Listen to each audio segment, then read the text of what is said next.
Video like जरूर कर लीजिए और ऐसे वीडियो लगातार फ्री में पाने के लिए चैनल को तुरंत सब्सक्राइब कर लीजिए और बेल आइकन को जरूर टैप कर लीजिए ताकि आगे भी सारे वीडियो आपको मिलते रहे। यूट्यूब में फॉलो करते हैं तो प्लीज ये वाला फ्री टेलीग्राम चैनल जरूर ज्वाइन कर लीजिएगा। सारे नोटिफिकेशन सारे अपडेट यहीं पे आते हैं, ध्यान रखिएगा। नमस्कार दोस्तों, स्वागत है आप सभी का ऑनलाइन एग्जाम प्रिपरेशन पर which is the part of study for civil services. दोस्तों यूपी SSSC PT 2023 की तैयारी हम यहाँ पर कर रहे हैं और इसमें हमने टॉपिक नंबर 2 सिलेबस के अकॉर्डिंग भारतीय राष्ट्रीय आंदोलन शुरू किया था, जिसका हम पहला नंबर का टॉपिक स्वाधीनता के प्रारंभिक वर्ष पढ़ रहे हैं, जिसमें हमने सामाजिक धार्मिक सुधार आंदोलन देख लिए थे। अब हमारे उसी टॉपिक के अंतर्गत यानी स्वाधीनता के प्रारंभिक वर्षों में सामाजिक धार्मिक सुधार आंदोलन देखे।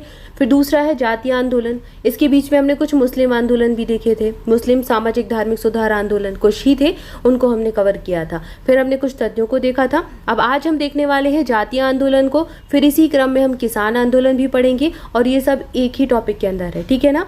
तो ये सारी चीज़ें आज हम पढ़ने वाले हैं। चलिए स्टार्ट करते हैं। जिन्होंने भी प्रीवियस वीडियो नहीं देखे हैं चैनल पर जाकर देख सकते हैं। यूपी SSSC PT के नाम से प्लेलिस्ट बनी हुई है, जिसमें भारतीय राष्ट्रीय आंदोलन की प्लेलिस्ट बनी है, जिसमें आप प्रीवियस वीडियो देख सकते हैं।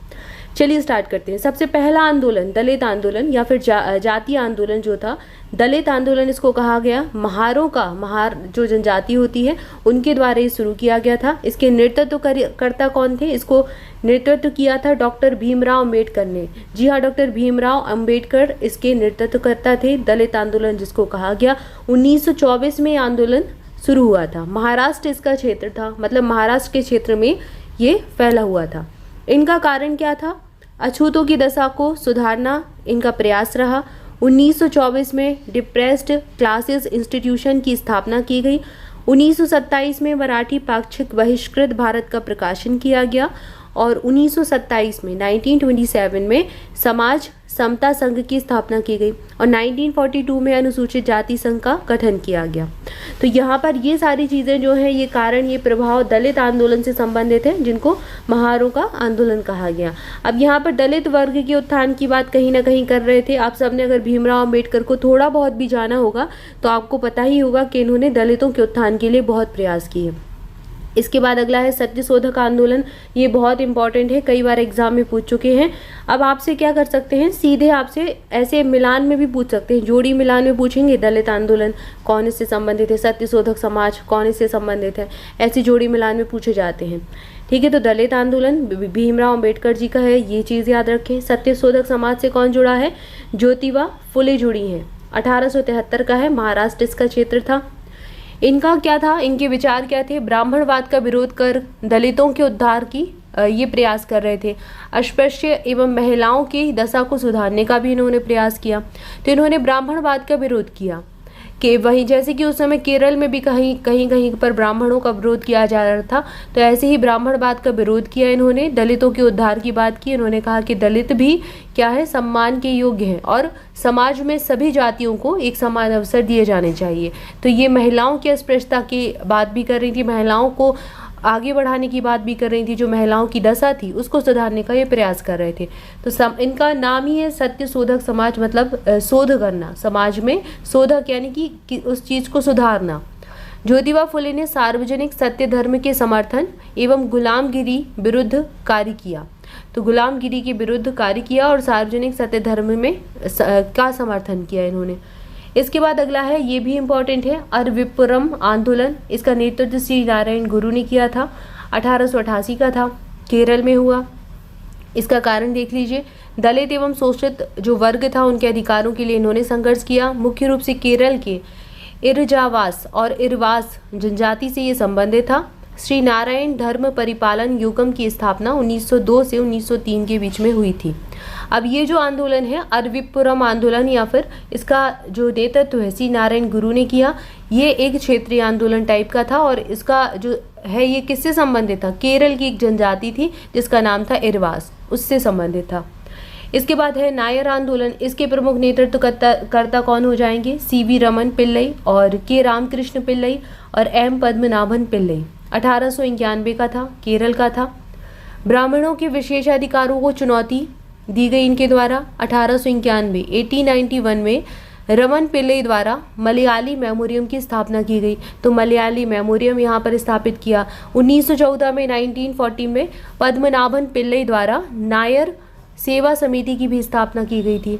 पद्मनाभन पिल्लई ने 1940 में नायर सेवा समिति की भी स्थापना की। इसके बाद अगला है कैवरतास द्वारा कैवरतास आंदोलन चलाया गया, जो कि बाद में माहेश्य बन गए। तो कैवरतास आंदोलन कैवरतास ने ही चलाया। 1897 में ये शुरू हुआ था। मिदनापुर बंगाल में इसका क्षेत्र रहा। 1897 में जाति निर्धारणी सभा का गठन किया इन्होंने और 1901 में माहेश्य समिति की स्थापना की।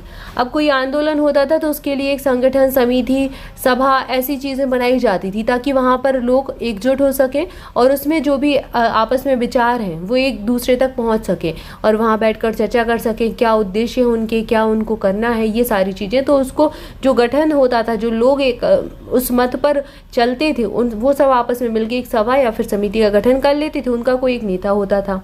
ठीक है, जैसे कि आजकल कॉन्फ्रेंस होती है, जैसे G20 की अभी कॉन्फ्रेंस हुई, तो वो सब ने मिलकर क्या हुआ, एक समिट ही तो की, एक बैठक का आयोजन किया। तो G20 क्या है, एक समूह है। ऐसे ही उस समय ये ऐसी सभाओं का गठन कर लिया जाता था किसी एक पर्टिकुलर उद्देश्य के लिए आपस में लोग मिलकर। आजकल भी होते हैं, बजरंग दल होते हैं, आप सबने ऐसे नाम सुने ही होंगे। तो ये सारी चीज़ें थी।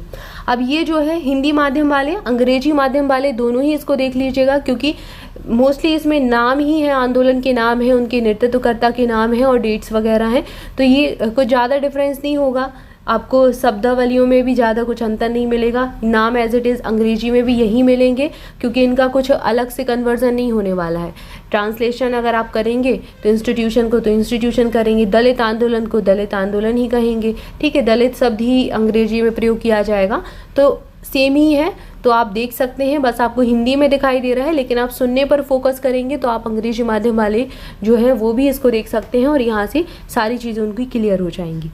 इसके बाद अगला जो आंदोलन है, अगला आंदोलन है जस्टिस पार्टी आंदोलन। डॉक्टर TM नायर और P त्यागराज चेट्टी इससे संबंधित थे। साथ ही साथ CN मुदालियार जी ये इसके प्रमुख नेतृत्वकर्ता थे। तो 3 लोगों ने मिलकर जस्टिस पार्टी बनाई, जस्टिस पार्टी आंदोलन कह दिया। 1916 का था, मद्रास में प्रचलित था। ब्राह्मण वर्ग को प्रमुख चुनौती दी गई। सरकारी सेवाओं और राजनीति में ब्राह्मणों का वर्चस्व का विरोध किया गया। 1916 में the south Indian liberation federation SILF की स्थापना की गई। 1930 में सरकार द्वारा कुछ वर्गों का आरक्षण दिए जाने का प्रयास करने के भी किया गया, कुछ जो है प्रयास करने में को कुछ सफलता भी मिली। तो यहाँ पर क्या है, अगर आप ये सारी चीज़ें पढ़ रहे हैं तो एक चीज़ आपको ये समझ में आएगी कि जो स्वाधीनता आंदोलन के प्रारंभिक वर्ष थे उसमें क्या कर रहे थे, हम अपने अंदर ही अंदर की जो बुराइयां हैं उनसे लड़ रहे थे। हम अपने भारत में ही समाज में सुधार कर रहे थे, धर्म में सुधार कर रहे थे। अब ब्राह्मण, हमारे यहाँ ही जो जातिवाद था, वर्ग भेद था, ये सारी भावना है, इनको दूर करने का प्रयास कर रहे थे। अब जब हमने ये सारी चीज़ों से जो है कर लिया, ये हमने सुधार कर लिए, सती प्रथा का हमने बंद कर दिया और भी जो बुराइयां थी उनको बंद कर दिया, तो फिर आगे जाकर हमें अनुमान हुआ, आगे जाकर हमें अनुभव हुआ कि अब हमें स्वाधीनता भी चाहिए, स्वराज भी चाहिए। तो फिर हमने अपनी स्वाधीनता की लड़ाई लड़ी। तो यहाँ पर समाज में और धर्म में सुधार की ही बात हो रही थी स्टार्टिंग में। तो इसके बाद कांग्रेस हरिजन आंदोलन आया 1917 के आगे। पिछड़ी और दलित जातियों के उत्थान का प्रयास किया। 1932 में अखिल भारतीय अस्पृश्यता विरोध लीग की स्थापना की गई। 1933 में गांधी जी द्वारा हरिजन नामक साप्ताहिक पत्र का प्रकाशन किया गया। तो हरिजन पत्र एग्जाम में पूछ सकते हैं, किसका था, गांधी जी का था। आत्मसम्मान आंदोलन, प्रमुख नेतृत्वकर्ता कौन थे, EB रामास्वामी, नायकर और या फिर पेरियार। 1925 का था ये, और ये तमिलनाडु का था। ब्राह्मणों के द्वारा किए जा रहे जातीय भेदभाव का इन्होंने भी विरोध किया। 1910 में फुदी अरासू नामक एक पत्र का प्रकाशन किया गया पेरियार के द्वारा। EB रामास्वामी, पेरियार ने इस पत्र का प्रकाशन किया। तो फुदी अरासू पत्र किसका संबंधित है, कौन इससे संबंधित है, रामास्वामी नायकर, रामास्वामी पेरियार। इसके बाद अछूतों द्वारा नादार आंदोलन, जो कि क्षत्रिय रीति रिवाजों की नकल करते हैं, नदारों के रूप में उभरने के लिए किया गया था। तो नादार आंदोलन तमिलनाडु का है। सामाजिक भेदभाव का ये भी विरोध कर रहे थे। नादारों के मध्य शिक्षा का प्रसार और उनके सामाजिक कल्याण को प्राथमिकता देने की ये बात कर रहे थे। 1910 में नादर महाजन संगम की भी स्थापना की गई। तो अब यहाँ पर आप देख रहे होंगे जो अलग अलग जातियाँ हैं वो अपने अपने नाम से आंदोलन चला रही थी, कहीं ना कहीं अपनी जाति के उत्थान की बात कर रही थी। और अगर उनका मूल निकाला जाए तो वो एक तरीके से ब्राह्मणवाद का विरोधी कर रही थी, समाज में एक समानता वाली बात की कह रही थी कि हाँ समानता होनी चाहिए, जो निम्न जाति के लोग हैं उनको भी समाज में वही सम्मान दिया जाना चाहिए जो ब्राह्मणों को दिया जाता है। तो यहाँ पर हमने जातीय आंदोलन देखे। इसके बाद अगला टॉपिक है किसान आंदोलन, जिसको हम अगली वीडियो में देखेंगे। तब तक के लिए आप सभी चैनल के साथ जुड़े रहें। वीडियो को लाइक जरूर कर दीजिएगा, कमेंट करके बताएं वीडियो कैसा लगा। स्टडी फॉर सिविल सर्विसेज के किसी भी पेड ग्रुप से जुड़ना चाहते हैं तो इन नंबर्स पर कॉल करके इन्फॉर्मेशन ले सकते हैं। इसके अलावा स्टडी फॉर सिविल सर्विसेज का एप्लीकेशन लॉन्च हो चुका है, इंस्टॉल कर सकते हैं आप प्ले स्टोर पर जाकर, एंड्रॉइड पर उपलब्ध है। और यहाँ पर आपको UPSSC PT 2023 का पूरा कोर्स मिल जाएगा। 11 टॉपिक जो है आपके पूरे कोर्स में, लगभग 15 टॉपिक है, तो 11 टॉपिक जिसमें आपके यहाँ पर कवर हो जाएंगे। GK GS करंट अफेयर के सारे टॉपिक यहाँ कवर हो जाएंगे। इसके अलावा आपके जो बचते हैं वो मैथ, रीजनिंग वगैरह, रीजनिंग हो जाएगी आपकी, इंग्लिश हो जाएगी, और साथ ही साथ आपकी तालिका वगैरह ये सब पूछा जाना है, तो वो 2-3 टॉपिक बच जाएंगे। बाकी 11 टॉपिक की प्रिपरेशन आप स्टडी फॉर सिविल सर्विसेज के साथ कर सकते हैं, और उतने नोट्स अगर आपने पढ़ लिए तो आप आराम से बहुत अच्छा स्कोर कर लेंगे, सफिशिएंट होगा। तो आप एक बार ज़रूर देख सकते हैं, आपको एप्लीकेशन पर मिल जाएगा। इसके अलावा काफ़ी सारी चीज़ें एप्लीकेशन पर डाल दी गई हैं। करंट अफेयर भी आपको देखने को मिल सकता है, monthly current affair, weekly current affair, और साथ ही साथ पूरे 1 साल की करंट अफेयर की PDF भी अब आपको मिल सकती है स्टडी फॉर सिविल सर्विसेज के एप्लीकेशन पर। तो अगर आप किसी भी एग्जाम के लिए पूरे 1 साल का करंट अफेयर पढ़ना चाहते हैं तो आप स्टडी फॉर सिविल सर्विसेज के एप्लीकेशन पर जाकर देख सकते हैं। Thank you for watching this video. मिलेंगे नेक्स्ट वीडियो में। Thank you so much.